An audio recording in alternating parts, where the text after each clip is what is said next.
What's up, Panthers? All right, we got another tutorial for you today. This one is on unit conversion. So we've already gone through this in class a number of different times, but let's go through it again just to refamiliarize ourselves with it, right?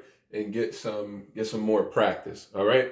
So in this tutorial, you're going to be learning or just going through the different steps for how to attack a unit conversion problem. Now, I believe these problems are pretty simple, but it comes down to knowing what step to do and when to do it. All right. So understanding these 4 key steps is going to be crucial to you being able to do any unit conversion problem and all the ones that are listed in the packet. Okay. So after we go through these steps, we're going to do 2 practice problems and just walk through it step by step. All right. So for starters, let's say what our 4 steps are. All right. Actually, let's talk about our goal. Whenever we do any unit conversion problem, the goal of that problem is to change the units of a current measurement to different units. Now, there are multiple reasons why you would want to do this. For example, let's say that you have a device that only measures in centimeters, but somebody gave you the length of something in inches, okay? And you're trying to build a desk or something like that, okay? In order for you to be able to build that desk, you're going to have to convert those inches to centimeters so that you can cut things to the right length, all right? That's one reason. Another reason is even, let's say, if you're interested in economics, currency exchange. Let's say you live in one country, right? And you've got a certain amount of cash. There is a ratio, an exchange rate between the money you have and the money you want. Okay. And so in order to go to another country, you actually have to use a conversion to change your money over into the new cash, the new currency that you want. Okay. So there are a lot of ways that this actually comes in handy outside of physics and engineering, but we're going to stick with physics and engineering examples. All right.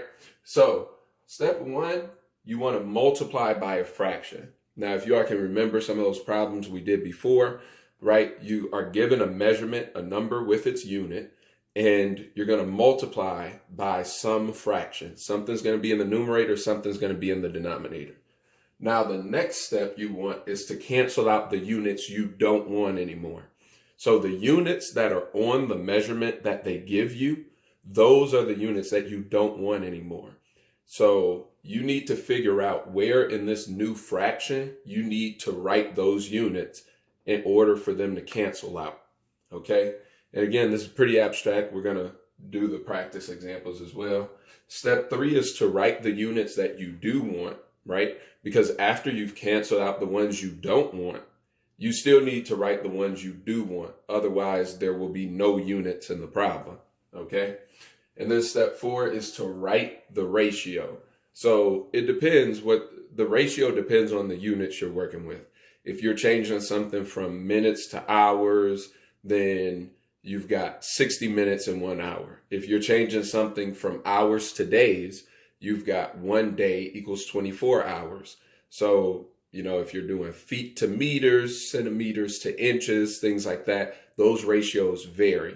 So it's important to know what ratio you're working with so that you can write the numbers in the proper spot on that fraction that you created. Okay.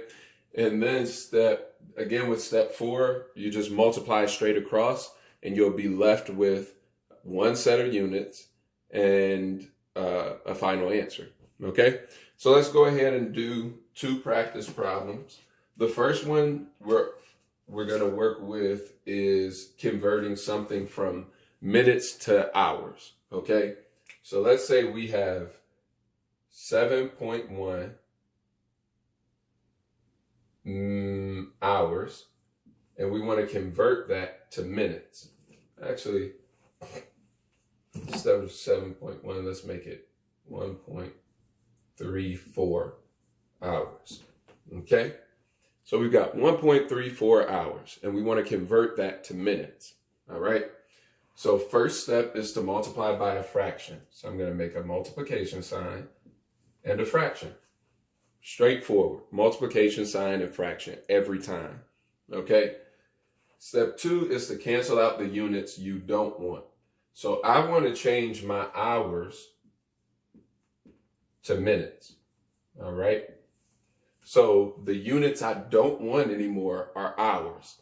So if I was going to write hours in this fraction to cancel out with this hours, where would I have to write it? Okay? If I write hours in the numerator, let's give that a try. Then I've got hours over here in the numerator, hours over here in the numerator. Two things in the numerator cannot cancel out, just like two things in the denominator cannot cancel out. So if I've got hours in the numerator here and hours in the numerator here, they will not cancel out. So that does not